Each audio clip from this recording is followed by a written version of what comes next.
Hello friends, welcome back to smart দুনিয়া YouTube channel. Friends, এই ভিডিওটা আপনাদের জন্য খুবই ইম্পর্টেন্ট হতে চলেছে, কারণ এই ভিডিওতে আমরা ডিসকাস করব একটা সুন্দর নোটিফিকেশানকে নিয়ে, যেটা হচ্ছে আপনাদের কেন্দ্রীয় সরকারি চাকরি দিচ্ছে নেহেরু যুব কেন্দ্রীয় কেন্দ্র সংস্থান, যেটা এমটিএস ভ্যাকেন্সি আছে এবং অ্যাকাউন্টস ক্লার্ক কাম ভ্যাকেন্সি আছে, আর আছে ডিস্ট্রিক্ট ইউথ কোঅর্ডিনেটর।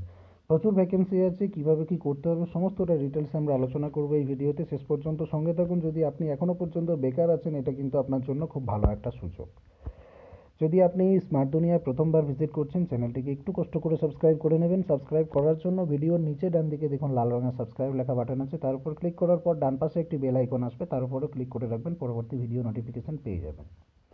সর্বপ্রথম আপনাদেরকে জানতে হবে যে এটা গভর্নমেন্ট অফ ইন্ডিয়া, সেন্ট্রাল গভর্নমেন্টের এটা একটি সংস্থা, নেহেরু যুব কেন্দ্র সংস্থান, and autonomous body of the ministry of youth affairs and sports, যেটা ঠিকানা আছে নিউ দিল্লি 11001।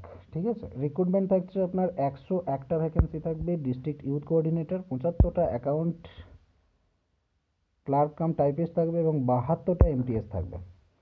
ভ্যাকেন্সিজ আর এইগুলো আপনাদেরকে দেখতে হবে। আর অ্যাপ্লিকেশন ডেট হচ্ছে আপনাদের 15/12/2018 তারিখ থেকে অলরেডি শুরু হয়ে গিয়েছে। অনলাইন অ্যাপ্লিকেশন সাবমিশনের লাস্ট ডেট হচ্ছে 31 তারিখ পর্যন্ত, এবং অনলাইনে ফি পেমেন্ট করবেন, সেটার লাস্ট ডেট হচ্ছে 31/12/2018 তারিখ পর্যন্ত। আপনাদেরকে যে যে জিনিসগুলো মাথায় রাখতে হবে পুরো নোটিফিকেশানের মধ্যে, সেগুলো আমি একটু আপনাদেরকে হাইলাইট করে দেওয়ার চেষ্টা করব। সর্বপ্রথম আপনারা দেখবেন যে কোথায় কটা ভ্যাকেন্সি আছে। ডিস্ট্রিক্ট ইউথ কোঅর্ডিনেটর পদে যারা আবেদন করবেন, জেনারেল কাস্টে 51টা ভ্যাকেন্সি আছে, এসসিদের 15টা, এসটিদের 8টা, ওবিসিদের 27টা, পিডাব্লিউডি আছে 4টে, ইএসএম নেই। টোটাল 101টা ভ্যাকেন্সি আছে। এর মধ্যে এই 27টা ওবিসির মধ্যে আপনাদের ওবিসি এ ক্যান্ডিডেটের কিছু আছে, ওবিসি বি ক্যান্ডিডেটদের জন্য কিছু আছে।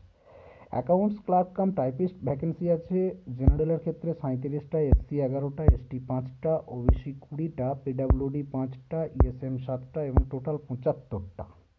মাল্টিটাস্কিং স্টাফ ভ্যাকেন্সি আছে টোটাল 52টা, তার মধ্যে 26টা জেনারেলদের জন্য, 8টা এসসিদের জন্য, 4টে এসটিদের জন্য, 14টা ওবিসিদের জন্য, 2টো পিডাব্লিউডিদের জন্য এবং 5খানা ইএসএমদের জন্য। যারা এজ রিল্যাক্সেশন নিতে চান, অর্থাৎ বয়সের ছাড় নিতে চাইবেন, তাদেরকে কিন্তু সরকারের নিয়ম অনুসারে ছাড় দেওয়া হবে যদি আপনি ক্যাটাগরির অন্তর্ভুক্ত থাকেন, অর্থাৎ এসসি এসটি ওবিসি হয়ে থাকেন। ডিস্ট্রিক্ট কোঅর্ডিনেটর বা ডিস্ট্রিক্ট ইউথ কোঅর্ডিনেটর ভ্যাকেন্সিটার জন্য আপনাকে 1/1/2018 হিসেবে কিন্তু আপনাকে এলিজিবল হতে হবে বয়সের দিক থেকে। আর এখানে এলিজিবিলিটির মধ্যে এসেন্সিয়াল থাকছে আপনাকে পোস্ট গ্রাজুয়েট ডিগ্রি করে থাকতে হবে যে কোনো শাখায়, যে কোনো ভালো সরকারি ইউনিভার্সিটি থেকে। আপনি যদি এমএ পাস করে থাকেন, পোস্ট গ্রাজুয়েট ডিগ্রি করা থাকে, তাহলে আপনি ডিস্ট্রিক্ট ইউথ কোঅর্ডিনেটর পদে আবেদন করতে পারবেন। আর এখানে চাওয়া হচ্ছে ডিজায়ারেবল যদি আপনার ইউথ অ্যাক্টিভিটিস বা রুরাল ডেভেলপমেন্ট বা আদার সোশ্যাল সেক্টর কিছু ভলেন্টারি কাজকর্ম করে থাকেন, 3 বছরের এক্সপিরিয়েন্স যদি থেকে থাকে, তাহলে সেটা কিন্তু ভালো হয়।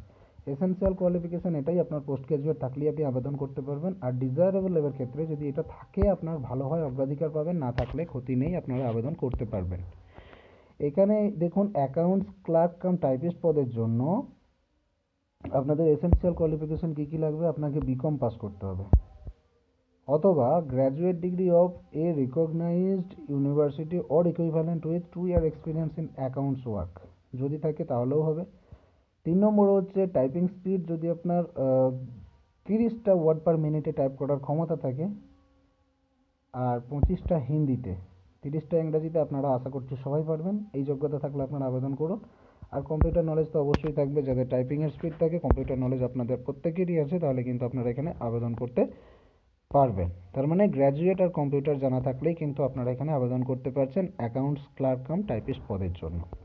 এই ক্ষেত্রে ডিজায়ারেবল চাইছে যদি আপনার 2 বছরের এক্সপিরিয়েন্স থাকে ন্যাশনাল সার্ভিস ভলেন্টিয়ার পদে কাজ করার, তাহলে ভালো হয়। আর যদি আপনার Rajiv Gandhi National Institute of Youth ডেভেলপমেন্টে পিজি ডিগ্রি করা থাকে, তাহলেও কিন্তু ভালো হয়। এগুলো ডিজায়ারেবল, এগুলো ছাড়াও আপনারা আবেদন করতে পারবেন। এলিজিবিলিটি, মাল্টিটাস্কিং স্টাফের ক্ষেত্রে যোগ্যতা কী দরকার, মাধ্যমিক পাস করে থাকলেই কিন্তু হবে। মাধ্যমিক আর ইকুইভ্যালেন্ট যদি আপনি করে থাকেন, তাহলে আপনি এমটিএস পদের জন্য আবেদনটা করতে পারবেন। আর এখানে চাওয়া হচ্ছে যদি আপনি এনএসভি হিসেবে কাজ করেছেন, আরএসওয়াই হিসেবে বা এনওয়াইসি হিসেবে মিনিমাম পিরিয়ড অফ 1 ইয়ার, 1 বছর কাজ করে থাকেন, তাহলে ভালো হয়। Training in basic and refresher course in home guard and civil ডিফেন্সে যদি কাজ করে থাকেন, সেটাও কিন্তু ডিজায়ারেবল, আপনার অগ্রাধিকার থাকবে। বয়সটা আপনাকে দেখতে হবে। ইউথ কোঅর্ডিনেটরের ক্ষেত্রে আপনার 28 বছর বয়স হতে হবে 1/1/2018 হিসেবে, মানে ম্যাক্সিমাম 28। এর আগে কম হলে ভালো হয়, আপনারা আবেদন করতে পারবেন। তবে অবশ্যই শিডিউল কাস্ট, শিডিউল ট্রাইব, ওবিসিরা সরকারি নিয়ম অনুসারে ছাড় পাবেন, যেটা এখানে পরিষ্কারভাবে লেখা আছে। তারপরের যে ভ্যাকেন্সিটা আছে সেটা হচ্ছে ক্লার্ক কাম টাইপিস্ট। এটাও কিন্তু 28 বছরের মধ্যে আবেদন করতে পারবেন। 31/12/2018 হিসেবে যদি 28 বছরের মধ্যে আপনার বয়স থাকে তাহলে আবেদন করতে পারবেন। আর এসসি এসটি ওবিসিরা কিন্তু সরকারি নিয়ম অনুসারে ছাড় পাবেন। মাল্টিটাস্কিং স্টাফের ক্ষেত্রে 18 থেকে 25 বছর বয়স হতে হবে আপনার, 18 থেকে 25-এর মধ্যে থাকতে হবে 31/12/2018 হিসেবে। এবং এজ রিল্যাক্সেশন সরকারি নিয়ম অনুসারে ক্যাটাগরি ভিত্তিক আপনারা সবাই পাবেন, যাদের রিজার্ভেশন ক্যান্ডিডেট আছেন সবাই। আর মেরিটাল স্ট্যাটাস এখানে একটা গুরুত্বপূর্ণ, male candidates who are married and have more than one wife living and female candidates who have married a person already having a wife shall not be eligible. একটা জিনিস এখানে আপনাদেরকে লক্ষ্য করতে হবে, যাদের দুটো তিনটে বউ আছে, more than one wife living, একটা মানুষের যদি দুটো তিনটে বউ বেঁচে থাকে সেই লোকটা কিন্তু এখানে আবেদন করার জন্য এলিজিবল না। এবং ফিমেল ক্যান্ডিডেটস যাদের already and female candidates who have married a person already having a wife shall not be eligible। মেয়েদের ক্ষেত্রে যাদের বরের অলরেডি একটা বউ আছে সেই সমস্ত মেয়েরা কিন্তু এলিজিবল না। মানে আপনি যদি কারো দ্বিতীয় স্ত্রী হন আপনি কিন্তু এলিজিবল না এটা আবেদন করার জন্য। এরপর আপনাকে যেটা দেখতে হবে, ইনভলভমেন্ট লেখা আছে, এগুলো আপনাদেরকে একটু ডিটেলস দেখে নিতে হবে। আপনারা এগুলো ডাউনলোড করে নেবেন, করে দেখে নেবেন। এই বিষয়গুলো অতটা আলোচনা করার মতো নয়। যেটা আপনাকে জানতে হবে যে এক্সামিনেশন সিলেবাস ডিটেল এবং সিলেকশন ক্রাইটেরিয়া, এটা খুব গুরুত্বপূর্ণ একটি বিষয়। আপনারা দেখুন যে টেস্ট পরীক্ষাটা হবে ডিস্ট্রিক্ট ইউথ কোঅর্ডিনেটরের ক্ষেত্রে প্রথমে থাকবে রিজনিং আর থাকবে জেনারেল নলেজ। রিজনিংয়ের ক্ষেত্রে 40টা প্রশ্ন থাকবে, জেনারেলের ক্ষেত্রেও নলেজের ক্ষেত্রেও কিন্তু জিকের ক্ষেত্রেও 40টা প্রশ্ন থাকবে। রিজনিং বা জিআই যেটাকে আমরা বলি সেটা 40টা প্রশ্নে 40টা নাম্বার থাকবে, জিকের ক্ষেত্রেও 40টা প্রশ্নে 40টা নাম্বার থাকবে। প্রশ্ন হবে ইংরাজি এবং হিন্দিতে, রিজনিংও তাই ইংরাজি হিন্দিতে প্রশ্ন হবে, আর জেনারেল নলেজও তাই ইংরাজি হিন্দিতে প্রশ্ন হবে। সময় থাকবে মাত্র 2 ঘন্টা।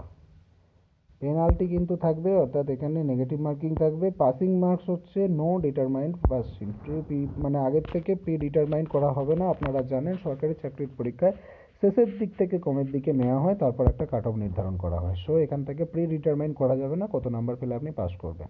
মোটামুটিভাবে ভেবে নিতে হবে আপনাদের 80 নম্বরের পরীক্ষা হচ্ছে, 120 মিনিট সময় থাকছে। রিজনিং 40টা, জেনারেল নলেজ 40টা। তার সঙ্গে আরও আছে, দেখতে হবে আপনাদেরকে ইংলিশ ল্যাঙ্গুয়েজ 40টা থাকবে, জেনারেল পেপার থাকবে যেখানে outstanding of Indian economic, social, cultural, legal and political environment, understanding community and youth development প্রোগ্রামের বিষয়ে 40 নম্বরের প্রশ্ন থাকবে, আর ম্যাথ থাকবে 40 নম্বর। সবগুলো প্রশ্ন কিন্তু হবে ইংরাজি আর হিন্দিতে মিলিয়ে। 3 নম্বর যেটা আছে ইংলিশ ল্যাঙ্গুয়েজ, এটা হিন্দি ভাষায় প্রশ্ন হবে না, শুধুমাত্র ইংরাজি ভাষায় প্রশ্ন হবে। এইভাবে আপনাদেরকে দেখে নিতে হবে। অ্যাকাউন্টস ক্লার্ক কাম টাইপিস্ট, এখানেও কিন্তু তাই 40 40 40 40 40, 200 নম্বরের পরীক্ষা, 120 মিনিট সময়। এখানে থাকবে reasoning, accountancy knowledge, English language, computer knowledge আর কোয়ান্টিটেটিভ অ্যাপটিটিউড, সবগুলো 40 করে। 40 নম্বরের প্রশ্ন, 40টা প্রশ্ন, অর্থাৎ প্রত্যেকটা প্রশ্নের মান 1। পেনাল্টি কিন্তু থাকবে, অর্থাৎ নেগেটিভ মার্কিংও থাকবে। আর যারা মাল্টিটাস্কিং স্টাফে আবেদন করবেন শুধুমাত্র মাধ্যমিক পাশে, তাদের জন্য একটু প্রশ্নের মানটা কম, সময়টা বেশি, 120 মিনিট সময় পাবেন, কিন্তু আপনাদেরকে পরীক্ষা দিতে হবে জাস্ট 150 নাম্বারের। রিজনিং থাকবে 25 নাম্বার, 25টা। জেনারেল অ্যাওয়ারনেস থাকবে 50 নাম্বার, 50টা। জেনারেল ইংলিশ থাকবে 50 নাম্বার, 50টা। কোয়ান্টিটেটিভ অ্যাপটিটিউড থাকবে 25 নাম্বারের 25টা। প্রশ্ন হবে ইংরাজি এবং হিন্দি ভাষা মিলিয়ে, এখানেও কিন্তু আপনাদের নেগেটিভ মার্কিং থাকছে। এবার ডিউটি রেসপন্সিবিলিটি কী কী আছে সমস্তটা এখানে ব্যাখ্যা করে দেওয়া আছে, আপনাদেরকে কী কী দায়িত্ব পালন করতে হবে প্রতিটা পদের ক্ষেত্রে। অ্যাকাউন্টস ক্লার্কের ক্ষেত্রেও ডিউটি এবং রেসপন্সিবিলিটি লিখে দেওয়া আছে। মাল্টিটাস্কিং স্টাফের ক্ষেত্রেও ডিউটি এবং রেসপন্সিবিলিটি এখানে ভালোভাবে লিখে দেওয়া আছে।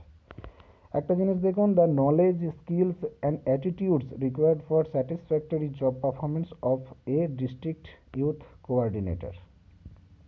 যে জ্ঞানগুলো, যে দক্ষতাগুলো, যে আচরণগুলো একটা ডিস্ট্রিক্ট ইউথ কোঅর্ডিনেটর হিসেবে আপনাদের কাছে চাওয়া হবে, সেগুলো যেন আপনারা স্যাটিসফাই করতে পারেন, সেগুলো এখানে কিন্তু বলে দিয়েছে কী কী জিনিসগুলো আপনাদের দরকার, কী কী দায়িত্ব পালন করতে হবে, কী কী নলেজ থাকা দরকার, সেগুলো এখানে প্রত্যেকটা লিখে দিয়েছে। কতটা স্কিল থাকা দরকার, পার্সোনাল অ্যাট্রিবিউটস কী সব থাকা দরকার, সমস্তটা এখানে মেনশন করে দিয়েছে।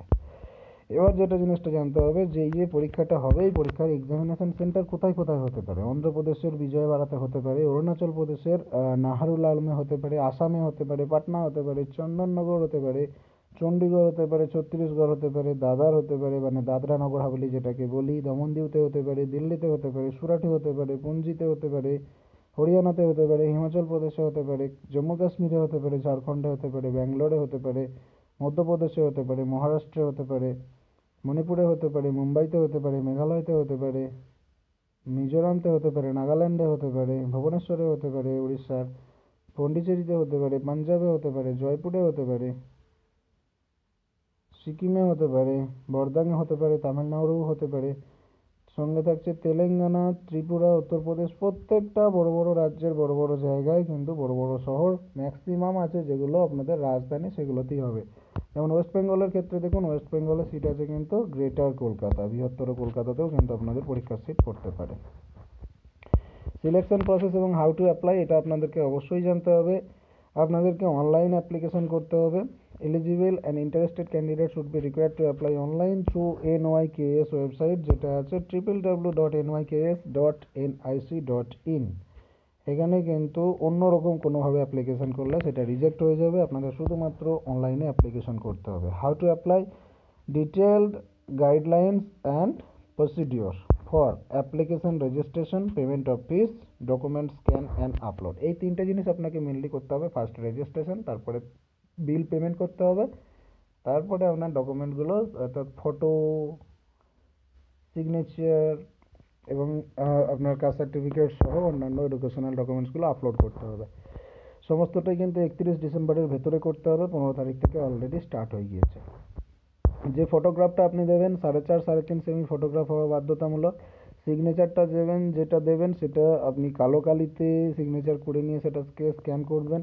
আপনার বুড়ো আঙুলের একটা স্ক্যান করা জিনিস কিন্তু আপলোড করতে হবে, অর্থাৎ বুড়ো আঙুলের থাম্ব টিপচাপ সেটাও দিতে হবে। হ্যান্ড রিটেন ডিক্লারেশন একটা দিতে হবে, সেটাকেও আপলোড করতে হবে। এই কটা জিনিস আপনাকে আপলোড করতে হবে। তাছাড়াও থাকছে signature in capital letter will not be accepted. আপনারা জানেন সিগনেচার যেভাবে হয় সেভাবেই করতে হয়। যদি ক্যাপিটাল লেটারে সাইন করেন সেটাকে আপনার ফর্মটা রিজেক্ট হয়ে যাবে। Left thumb impression properly scan হতে পারে, এখানে যদি কোনো হিজিবিজি হয়ে যায় সেটা আপনার ক্যান্সেল হয়ে যেতে পারে। হ্যাঁ, তারপরে the text for the hand written declaration is as follows. Normally যেমনভাবে লিখতে হয় সেভাবে টানা হাতের আপনাকে লিখতে হবে। আপনি যদি ক্যাপিটালে লেখেন তাহলেও কিন্তু সেটা ক্যান্সেল হয়ে যাবে। আর above mention hand written declaration has to be in the candidate's hand writing, মানে যে ডিক্লারেশনটা আপনি লিখবেন সেটা যেন আপনার নিজের হাতের লেখা হয়, অন্য কেউ লিখে দিলেও আপনার ফর্মটা ক্যান্সেল হয়ে যেতে পারে। তারপরেও আপনাকে মাথায় রাখতে হবে নেসেসারি ডকুমেন্টসগুলো অনলাইন পেমেন্ট করার আগে আপনার সঙ্গে রাখতে হবে। তারপরে আপনার একটা ভ্যালিড ইমেল আইডি থাকতে হবে, মোবাইল নাম্বার থাকতে হবে ফর্ম ফিল আপের জন্য, এগুলোও কিন্তু বাধ্যতামূলক।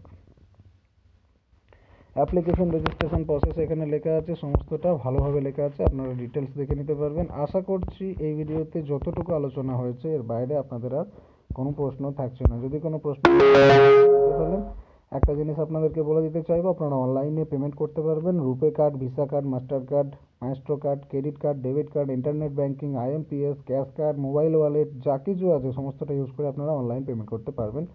কোনো রকম কোনো সমস্যা হবে না। অনলাইন পেমেন্টের সব রকম গেটওয়ে এখানে কিন্তু দেওয়া আছে।